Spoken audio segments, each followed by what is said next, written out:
So ప్రతి ఒక్కళ్ళు PMC హిందీకి ఎలా సపోర్ట్ చేయాలి? ఇప్పుడు మెయిన్ థింగ్ ఒకటే, మనం ఈ మెడిటేషన్ని నేర్చుకున్నాం. ఈ మెడిటేషన్ నేర్చుకోవడం ద్వారా మన లోపల ఏం జరిగింది, ఎంతో ట్రాన్స్ఫర్మేషన్ జరిగింది. రైట్.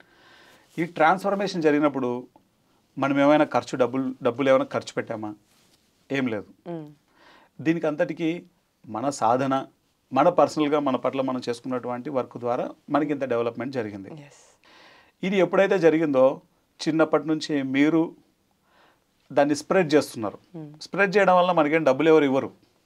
ఇప్పుడు నేను స్ప్రెడ్ చేస్తున్నాను. స్ప్రెడ్ చేసిన దానికి డబ్బులు ఏమి ఇవ్వరు. నేను పిఎంసీలోకి వచ్చిన తర్వాత నేను పిఎంసీలో నేను శాలరీ తీసుకుంటున్నాను. ఓకే, పిఎంసీలోకి రాకమునుపు 99 నుంచి నేను ఒక సర్వీస్గానే చేశాను, నేను ఒక వర్కర్గానే చేశాను. అది చెప్పుకోవడానికి గర్వంగా ఉంటుంది నాకు. ఇదంతా చేయడానికి ఏకైక కారణం ఏంటంటే మనము మన సత్యాన్ని రియలైజ్ అవ్వడం వల్ల, అరే ఎదురుగా ఉన్నది కూడా మనమే, మన యొక్క సామూహిక చేతనను, ఆ యొక్క సామూహిక శక్తిని మనం ఆ ఎదుగుదల జరగాలి అన్న తపనతో మనం ఇంత వర్క్ చేసాం. ఇన్ని సంవత్సరాలు ఎన్నో రకాల పనులు చేసాం. ఓకే, మనము ప్యాంప్లెట్లు పంచడం నుంచి ఈరోజు ఛానల్ పెట్టేటువంటి స్థాయికి మనం ఎదిగాం. చిన్న విషయం కాదు. పత్రి సార్ దాని వెనకాల ఎంతో సాక్రిఫైస్ ఉంది ఆయనది.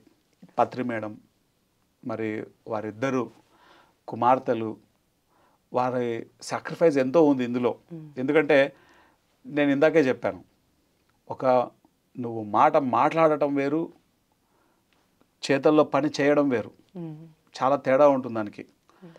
అలానే ఒకటి మేనిఫెస్ట్ చేయాలన్నప్పుడు మన లైఫ్లో పర్సనల్గా ఎన్నో కోల్పోతాం. మనం సమయాన్ని కోల్పోతాం. ఒక్కొక్కసారి మనకి మన శరీరం సహకరించకపోయినా కొన్ని పనులు మనం చేయాల్సి ఉంటుంది, సమయంతో సంబంధం లేకుండా చేయాల్సి ఉంటుంది. కొన్నిసార్లు ఫర్ ఎగ్జాంపుల్ నాకు ఒక్కోసారి ఇంటర్వ్యూ చేయాలనిపించదు మామూలుగా.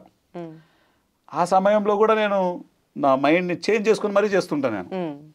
ఎందుకంటే కొన్ని టైంతో సంబంధం ఉంటుంది, ఈ టైంలోనే రావాలి ఇది అని ఉంటుంది. సో అన్నప్పుడు చేసేయాలి. సో ఇవన్నీ దేనికి చేస్తున్నాం మనం? ఎదురుగా ఉన్నది కూడా మనమే. అందరి లోపల ఆ యొక్క ఎనర్జీలో మనం ఉన్నతమైనటువంటి మార్పును తీసుకురావాలి అన్నది ఇంటెన్షన్. యావత్ ప్రపంచం అంతా ఉన్నటువంటి మన సామూహిక చైతన్యాన్ని అప్లిఫ్ట్ చేయడానికే ఈ పిఎంసి హిందీ ఛానల్ని పత్రి సార్ ఏర్పాటు చేశారు. సో హిందీ ఛానలే కాదు, ఏ ఛానల్ అయినా నడపాలి, ఏ వ్యవస్థనైనా నడపాలి అంటే ఆర్థికంగా మనం ఆ యొక్క సంస్థను మనం డెవలప్ చేయాలి ఫస్ట్ ఆఫ్ ఆల్. కాబట్టి అందరికీ రిక్వెస్ట్ ఏంటంటే, ఇంక్లూడింగ్ మీ, నా స్థాయిలో నా దగ్గర శక్తి ఉంది, సమయం ఉంది, నా శక్తిని నేను ఇచ్చాను, నా సమయాన్ని నేను ఇచ్చాను. ఎవరు ఏ విధంగా చేయగలిగితే ఆ విధమైనటువంటి సహాయ సహకారాలు పిఎంసి హిందీకి ఈ సమయంలో అవసరం.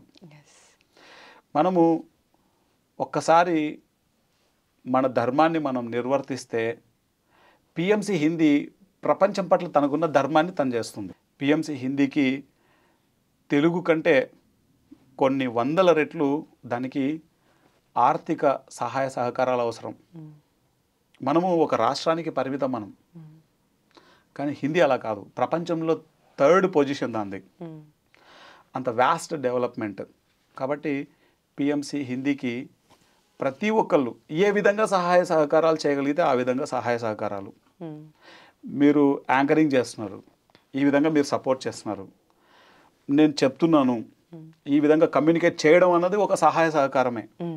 అలానే నా దగ్గర సమయం ఉంది, నేను సమయాన్ని ఇచ్చాను, శక్తి ఉంది, శక్తిని ఇచ్చాను, నా యొక్క వాక్ ఉంది, వాక్కుని ఇచ్చాను.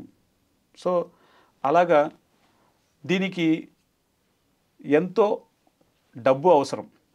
డబ్బు ఉన్నవాళ్ళు ఒక 10 రూపాయలు నీ దగ్గర ఉంది, ఒక ₹0.5 పిఎంసి హిందీకి ఇద్దాం, ₹1 పిఎంసి హిందీకి ఇద్దాం. నీకు శక్తి ఉంది పిఎంసి హిందీ కోసం, నీ దగ్గర డబ్బు లేదు, ఈ శక్తి నీ సమయాన్ని డబ్బు ఉన్న వాళ్ళ దగ్గరికి వెళ్ళి, అయ్యా పిఎంసి హిందీకి సపోర్ట్ చేయండి, మాకు అవసరం, ప్రపంచమంతా ధ్యానం చెప్పాలి అని ఎదుటి వాళ్ళని డబ్బులు అడిగి ఆ కంపెనీకి సపోర్ట్ చేయడం, ఇవి రెండు కూడా నువ్వు చేయలేవు. ధ్యానం చేసేటప్పుడు పిఎంసి హిందీ అద్భుతంగా డెవలప్ అవ్వాలి అని ఒక చక్కటి పాజిటివ్ థాట్తో మెడిటేషన్ చేయడం. ఈ 3 రకాలుగా మనం సహాయాలు చేయొచ్చు. అమేజింగ్. అక్కడ మనం చేస్తున్నట్టు మనం ఫిజికల్గా కనపడిన మన ద్వారా యూనివర్స్ మాస్టర్స్ పత్రి గారు వెళ్ళిపోతారు, ఎనర్జీ ఫ్లో అయిపోద్ది.